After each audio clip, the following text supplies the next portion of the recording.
Di awal ada dua pria bernama Tim Jenkins dan Stephen Lee. Mereka menyebarkan selebaran menolak politik apartheid dengan cara menggunakan peledak, duar gitu ya. Selebaran pun berhamburan kemana-mana, tapi saat itu juga mereka ditangkap polisi. Saat akan sidang, kekasih Tim bernama Daphne ternyata dari ras kulit hitam. Dia memberikan uang dan menyuruh Tim menyembunyikannya untuk kebutuhan di sel. Tim memasukkan uang ke selongsong dan memasukkan ke dalam anus. Di persidangan, Tim dijatuhi hukuman 12 tahun penjara dan Stephen 8 tahun penjara. Mereka dibawa ke penjara Pretoria di Afrika Selatan. Saat masuk, Tim mengamati setiap sudut pintu penjara dengan seksama. Sel mereka pun sebelahan, guys. Di hari pertama saat makan, Tim bertemu dengan pria bernama Dennis. Dia adalah ketua tahanan kasus politik. Saat itu juga ada pria kulit hitam yang dipukuli dan diperlakukan sebagai babu. Ketika olahraga, Dennis menjelaskan penjara ini sangat ketat dan dulu ada yang berusaha kabur tapi nggak ada yang berhasil. Lalu ada pria gondrong datang bernama Leonard, panggil saja Leo. Dia mengatakan yang intinya sangat ingin keluar dari penjara dan ingin membuat rencana kabur bersama. Sampailah di hari ke-23. Tim mengamati lubang kunci lalu mengecap pakai kertas, terus digambar, lalu memasukkan kertas ke dalam lubang kunci sambil ditekan dengan pensil. Tujuannya untuk mengukur kedalaman kunci. Paginya Tim mengatakan ke Leo akan membuat kunci menggunakan kayu dan Leo pun oke, bisa dicoba. Saat sarapan, Leo menjatuhkan makanannya dan membuat gaduh. Tujuannya agar Tim bisa mengamati bentuk kunci yang dibawa sipir, guys. Tim mengamatinya dengan seksama. Saat olahraga pun dia curi-curi pandangan untuk mengamati kunci. Saat ngantri dia juga tetap fokus ke kunci yang tergeletak di atas meja. Saat di dalam sel, Tim langsung menggambar bentuk kunci yang sudah diamati tadi. Masuk hari ke-74. Mereka sedang di bengkel kayu. Tim mengambil kayu dan diselundupkan di bawah tremos minuman. Terus diganjal pakai kain agar tidak bunyi, lalu ditutup. Saat keluar, tremos minuman para tahanan diperiksa satu persatu dan tremosnya Tim tentu aman dan sipir tanpa ada rasa curiga. Malamnya Tim membuat kunci pakai kayu, dikikir, diamplas, dilem, dikeringkan di lampu dan lain-lain, hingga jadilah bentuk kunci duplikat. Tim lalu mencobanya, masih seret tapi ternyata bisa, guys. Ia tersenyum lalu membuka pintu, tapi masih ada pintu kedua yang lubang kuncinya cuma dari luar. Dia pun kebingungan. Siang harinya Tim kembali mengamati kunci yang dibawa sipir, lalu membuat kunci pintu kedua. Masuk hari ke-100. Para tahanan sedang bersih-bersih. Di pintu masuk, Leo mengawasi sipir datang dan Tim langsung mencoba kunci pintu luar. Tapi masih nggak bisa, lalu mengikir kunci itu, berusaha lagi dan bisa. Mereka pun senang, yes, mantap jiwa. Tim lalu mengembalikan kunci ke semula tapi susah dan kunci pun patah. Mereka panik karena sipir datang. Tim panik mencoba mengeluarkan potongan kunci tapi susah. Temannya memberi alat, ia mencongkel dengan gugup, akhirnya bisa. Tapi penguncinya masih keluar, sipir datang, lihat-lihat lalu pergi lagi. Ia kembali memasukkan pengunci itu dengan dipukuli, tapi nggak bisa. Tim sedang tidur di dalam, sel masih terbuka, lalu sipir datang untuk menutup pintu. Tapi bukan sipir yang tadi. Tim di dalam pun tegang, takut ketahuan. Sipir itu melihat pintu yang penguncinya keluar, tapi nggak merasa curiga dan mengembalikan ke semula. Tim di dalam pun lega, plong ya kan. Masuklah hari ke-142. Mereka sedang berunding bagaimana caranya membuka pintu dari dalam tapi lubang kuncinya di luar. Saat sedang berunding, sipir datang menanyakan, kalian sedang bicara apa gitu kan? Tapi mereka pun pura-pura sedang bersih-bersih. Si sipir percaya lalu pergi. Leo mengamati sipir, sudah pergi apa belum, sambil memegang sapu. Mereka kembali berunding. Stephen lalu melihat sapu yang dipegang Leo. Dia pun mengambilnya dan mereka punya ide. Lalu mengukur panjang sapu dari jendela sel sampai ke lubang kunci. Saat di bengkel kayu, Tim melihat tuas yang berputar. Dia mengamatinya dengan seksama dan langsung membuat sesuatu. Ternyata dia membuat alat bantu kunci yang kerjanya mirip tuas tadi, guys. Dia mengikat kaca dengan sikat gigi untuk penglihatan dan memasukkan kunci dari jendela. Dia mencobanya, akhirnya masuk tapi nggak bisa diputar. Tim mengikir kunci dan mencoba lagi, akhirnya bisa. Dia pun senang ya kan. Tapi di belakang ada penembak jitu yang sedang berjaga. Tim melihatnya lewat jendela pun panik, berusaha berusaha mengeluarkan kunci. Penembak pergi, kuncinya lepas dan jatuh. Dia panik karena ada suara langkah datang. Tim lalu mengambil permen karet, memakannya dan menempelkan ke ujung kayu. Ia mengambil kunci tadi dengan perlahan, kuncinya nempel, jatuh. Mencobanya lagi, kuncinya nempel, lepas lagi. Permen karetnya nempel, kuncinya yang lepas, semuanya lepas. Dia mencoba lagi dengan susah payah, perlahan mengangkatnya dengan hati-hati. Sedikit lagi, sedikit lagi, dan akhirnya dapat. Dia pun lega sambil deg-degan. Paginya tim saat makan masih gugup dan curhat ke Leo dan Steven yang intinya dia masih gemetar sampai sekarang, semalaman gak tidur karena saking gugupnya kejadian semalam. Tapi walaupun gugup, tim mengatakan semalam berhasil membuka kunci luar dari dalam dan mereka pun senang.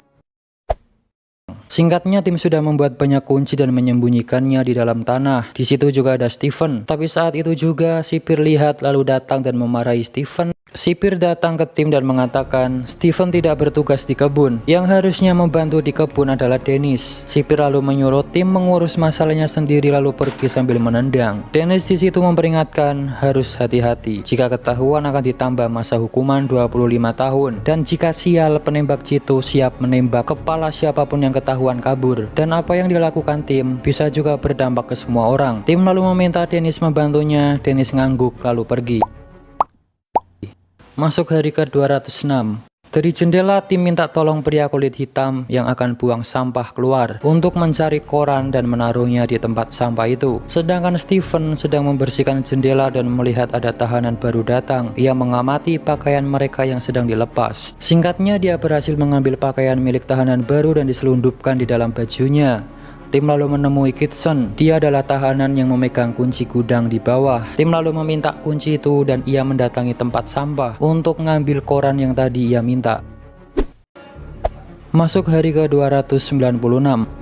Malam harinya saat sedang dimainkan musik penjara, tim membuat pakaian yang dibentuk seperti tubuh orang tidur dan menutup dengan selimut untuk mengelabui sipir. Dia lalu keluar bersama Leo untuk mencoba kunci satu persatu. Pintu pertama terbuka dengan mulus, dia menutupnya lagi. Lalu turun ke bawah, mereka turun dengan sangat hati-hati menuju pintu kedua. Sedangkan sipir sedang sibuk baca koran. Malam hari sipir yang jaga di dalam cuma satu, dan zaman dulu belum ada CCTV ya guys. Di pintu kedua ternyata seret lalu mencoba pakai kunci yang lain, keringat pun netes saking tegangnya. Tim mencoba kunci kedua dan bisa, tapi ia menguncinya lagi karena sipir datang. Mereka pun bergegas masuk ke gudang kecil di bawah, tapi pintu gudang dari dalam gak ada pegangan pintu. Adanya kecil dan susah dipegang. Sipir datang, mereka di dalam pun melotot tegang, tapi beruntung sipir gak curiga dan naik ke atas. Mereka keluar dan kembali melanjutkan mencoba kunci. Mereka dengan hati-hati menuju pintu ketiga, tim membukanya dengan sukses. Lanjut pintu keempat, sedangkan si sipir mengecek selnya tim. Melihat ada bentuk orang tidur, dia nggak curiga lalu mengecek yang lain. Dan Steven di dalam sel gemetar guys. Memasukkan kunci ke pintu 4 tapi susah. Leo pun menyuruh balik karena si sipir mulai kembali. Mereka lari kembali ke dalam gudang dan sipir datang. Sampai di bawah, ia melihat ada tetesan keringat. Melihat sekeliling gak ada orang lalu menginjak keringat itu dan pergi tanpa curiga. Tim dan Leo di dalam sedang tegang. Mendengar pintu dikunci, mereka pun lega. Lalu keluar, mengunci gudang dan kembali ke atas. Di dalam sel, tim mematahkan kunci yang tadi nggak pas dan memasukkan ke dalam cangkir. Siang harinya, 3 sipir datang membangunkan tim.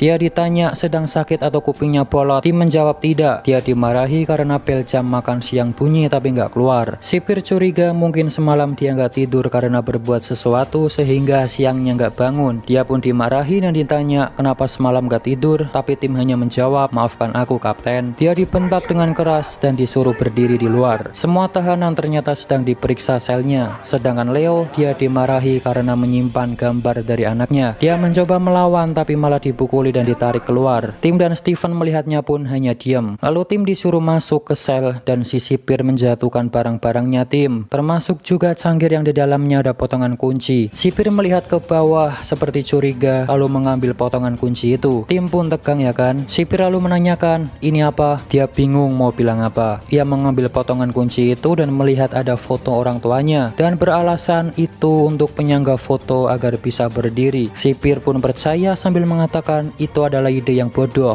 Sipir lalu menyuruhnya membersihkan sel dan pergi. Tim yang tadi senam jantung pun kembali lega. Selamat gitu ya kan, nggak jadi ketahuan. Tim masih gemetar sampai malam hari. Walaupun seperti itu, di otaknya hanya kabur dan kabur. Siangnya tim menyembunyikan kunci di bawah rak buku dan di dalam ember cucian kotor. Tim juga membuat kunci gudang duplikat. Mereka mengatur rencana, juga menyembunyikan pakaian biasa yang waktu itu Steven curi. Tim juga ke bengkel mau ngambil alat.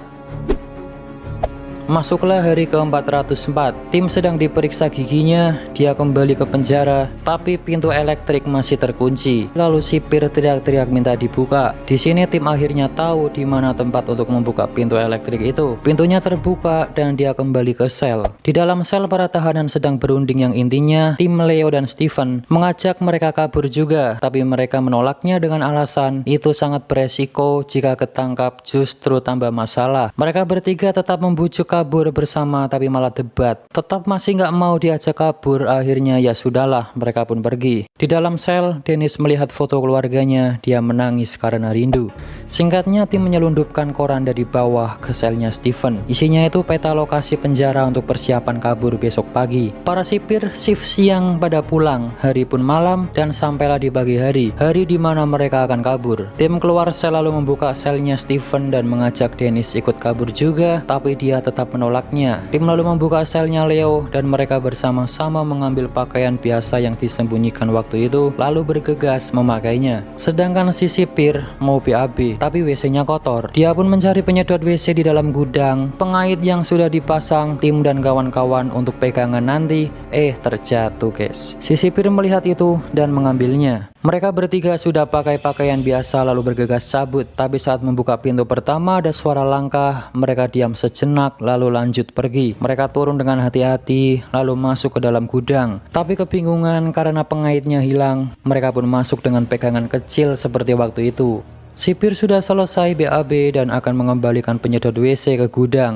Dennis di dalam ternyata sudah disuruh memperhitungkan waktu untuk memasakkan lampu. Tujuannya agar konslet dan memanggil sipir ke atas. Dennis memanggil sipir dan beruntung sipir masih sampai di tangga guys. Dia menaruh penyedot itu dan pergi ke atas. Mereka keluar dengan hati-hati mengunci pintu gudang dan langsung membuka pintu kedua. Pintu terbuka dengan mulus. Lanjut pintu ketiga, mulus juga. Leo pergi membuka pintu elektrik dan tim membuka pintu keempat, mulus juga. Pintu elektrik terbuka, Leo datang mengunci pintu 3 dan 4 langsung menuju pintu ke-6. Tim dan Leo berdebat pakai kunci ini, pakai kunci itu, tapi Steven mengatakan coba pakai keduanya.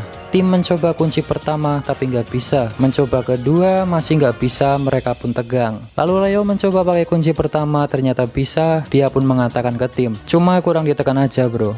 Dan sampailah ke pintu terdepan. Mereka melihatnya pun senang lalu saling berpelukan. Tapi nggak semudah itu guys. Tim mencoba semua kunci ternyata nggak ada yang cocok. Leo pun marah dan tim mengatakan nggak bisa. Mereka harus kembali ke dalam. Lalu Leo melihat pintu itu terbuat dari kayu. Beruntung mereka membawa pahat dan Leo pun memukul pinggir pintu itu agar bolong. Tim melihatnya pun panik, takut ketahuan karena suaranya itu keras. Leo terus memukul sampai kayunya lepas. Dia terus memukul sampai akhirnya pengait kunci terlepas. Mereka langsung pakai sepatu dan baju biasa. Perlahan buka pintu, lantas keluar dengan hati-hati sambil mengawasi penembak jitu di atas menggunakan kaca. Tim jalan duluan dan sampailah mereka di gerbang. Tim melihat peta jalan yang ada di koran. Mereka pun jalan seperti warga biasa. Di situ juga ada sipir yang sedang santai di luar, tapi untung gak lihat. Mereka terus jalan dan akhirnya mereka benar-benar kabur guys. Mereka lari menuju pangkalan taksi dan bergegas mencari taksi kosong. Tim lalu menyodorkan uang ke sopir taksi, tapi si sopir itu mengatakan untuk kulit putih di sana. Mereka pun gak masalah. Dia menerima uang itu lalu menatap dengan serius dan oke. Mereka masuk dan akhirnya pergi. Sipir membangunkan para tahanan, tapi melihat ada yang gak keluar lalu memeriksanya. Di dalam ranjang isinya kain bentuk orang tidur. Dia pun panik, kebingungan dan lari sambil teriak-teriak nyalakan alarm. Dennis melihat itu pun ketawa, sedangkan mereka bertiga sangat gembira bisa kabur dari penjara. Tim juga terharu bahagia. Di ending dijelaskan, perburuan terbesar dalam dalam sejarah Afrika Selatan yang pernah ada. Mereka melintasi perbatasan menuju Mozambik, Tanzania, kemudian London, di mana mereka kembali bergabung ke ANC dan melanjutkan perjuangan melawan politik apartheid. Mereka buron hingga diampuni tahun 1991. Setelah dipenjara 22 tahun, Dennis dibebaskan tahun 1985 dan kembali kumpul bersama istri, Ismi, dan kedua anaknya. Kekasih Tim, Daphne, ditahan dan dipenjara selama 9 hari setelah pelarian. Tim tak pernah melihat dia lagi. Usaha dunia melawan penjajahan dan ketidakadilan berujung runtuhnya apartheid tahun 1992. Pada 1994, Nelson Mandela, pimpinan ANC, menjadi Presiden Afrika Selatan terpilih, dan cerita pun selesai.